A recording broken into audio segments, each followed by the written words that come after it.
Ladies and gentlemen, there is a powerful declaration found in these simple words. I shall not want. This is not a wish. It is not a hope. It is a confident statement of faith. One of the greatest truths a believer can learn is that God is the source of every good thing in life. Too often, people look at their circumstances to determine what they can have, what they can do, or where they can go.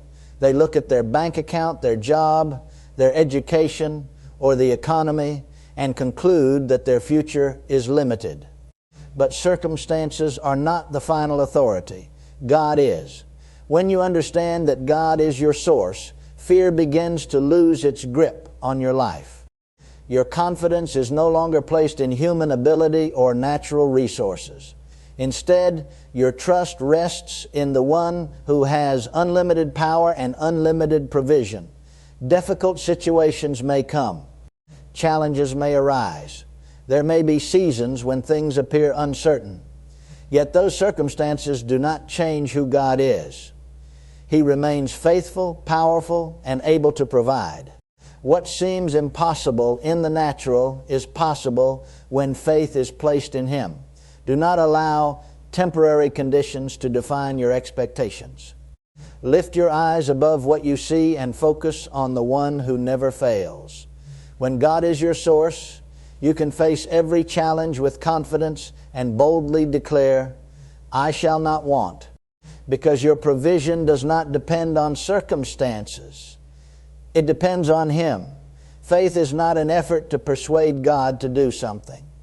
Faith is the hand that reaches out and receives what God has already made available through His grace. Many people spend their lives begging, hoping, and wondering if God is willing to help them. But true faith begins when you understand that God's heart is already full of love, provision, and blessing toward His children. Grace is God's unearned favor. It is His willingness to give, bless, help, and provide. Faith simply responds to that grace by believing and receiving. Just as a gift must be accepted before it can be enjoyed, God's promises must be received by faith before they become a reality in our lives. When challenges arise, faith does not focus on the problem. Faith focuses on the promise. It looks beyond present circumstances and trusts in God's faithfulness. Faith refuses to be moved by fear, doubt, or negative reports because it knows that God's Word is greater than any situation. The moment you begin to trust God's promises, your expectation changes. Hope rises. Confidence grows. Fear loses its power. You stop striving and start believing. Then you can boldly declare, I shall not want, because faith is receiving what God's grace has already provided. Abundance does not begin in your bank account, your career, or your circumstances. It begins in your heart. True abundance starts when you learn to trust God completely. Many people are waiting for visible evidence before they believe, but trust believes before it sees. Trust says, even when I don't understand everything, I know that God is working on my behalf. Fear focuses on what is missing. Trust focuses on the one who provides. Fear says, what if I don't have enough? Trust says, God will supply what I need. This shift in perspective changes everything. When your confidence is placed in God rather than in temporary circumstances, peace replaces anxiety and expectation replaces worry. Trust allows you to move forward when others stop. It gives you strength during difficult seasons and confidence during uncertain times. Even when doors seem closed, trust believes that God can open new ones. Even when resources appear limited, trust believes that divine provision is greater than human limitations. Abundance is more than material blessings. It includes peace, joy, wisdom, favor, strength, and purpose. These blessings flow into the life of the person who chooses to trust God wholeheartedly. Therefore, stand firm, refuse to fear, and boldly declare, I shall not want, because abundance begins with trust. One of the most comforting truths in life is knowing that the shepherd never abandons his sheep. A good shepherd watches over, protects, guides, and cares for every sheep in the flock. In the same way, God is constantly aware of every detail of your life. Nothing escapes His attention, and no challenge is too great for His power. There may be times when the path seems uncertain. You may face obstacles, delays, or situations that test your faith. During those moments, it is easy to feel alone or forgotten. But the shepherd knows exactly where you are. He sees what you cannot see and understands what you do not yet understand. The sheep do not need to know every detail of the journey. Their responsibility is to follow the shepherd. Likewise, your responsibility is to trust God's leading, even when the road ahead is unclear. His wisdom is greater than your understanding, and His plans are always for your good. The shepherd leads his sheep to places of rest, provision, and safety. He does not guide them into defeat, but into victory.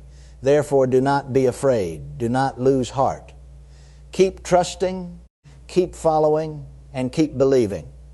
The shepherd has never failed his sheep, and he will not fail you. That is why you can confidently declare, I shall not want.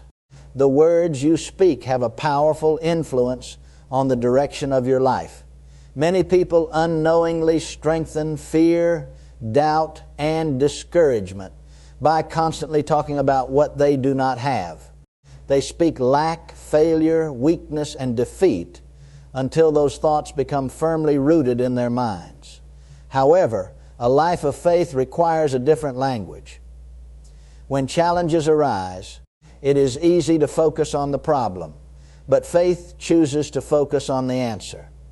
Instead of speaking defeat, faith speaks victory. Instead of speaking fear, faith speaks confidence. Instead of saying, I will never make it, faith declares, God will make a way. This does not mean ignoring reality. It means refusing to allow negative circumstances to have the final word. Your words should reflect your trust in God's ability rather than your fear of the situation. What you continually speak influences what you continually expect. Speak provision even when resources seem limited. Speak peace when pressure increases. Speak strength when you feel weak. Speak hope when circumstances appear uncertain. As you align your words with faith, your outlook begins to change and your confidence grows. Therefore, guard your speech carefully. Let your words agree with God's promises and not with your fears. Then you can boldly declare, I shall not want, because your confession is rooted in faith, expectation, and trust. Contentment is not settling for less. It is learning to trust God while expecting His best. Many people believe that contentment means giving up on growth, dreams, or advancement, but true contentment is an attitude of gratitude that remains steady regardless of circumstances. It is the ability to appreciate what God has already done while confidently believing for what He will do next. A discontented heart is often focused on what is missing. It constantly compares, complains, and worries. Contentment, however, shifts the focus from lack to blessing. It recognizes that every good thing comes from God and chooses to be thankful even during challenging seasons. When gratitude fills your heart, peace begins to replace frustration. Joy begins to replace anxiety. Instead of being consumed by what you do not have, you become aware of the many ways God has already provided, protected, and guided you. This attitude creates an atmosphere where faith can flourish. Contentment does not stop you from believing for greater things. Rather, it positions your heart correctly to receive them. A grateful heart remains open, expectant, and full of faith. It understands that God is both the giver of today's blessings and the source of tomorrow's increase. Therefore, choose gratitude over complaint and trust over worry. As you do, you will discover that contentment opens the door to overflow, and you can confidently declare, I shall not want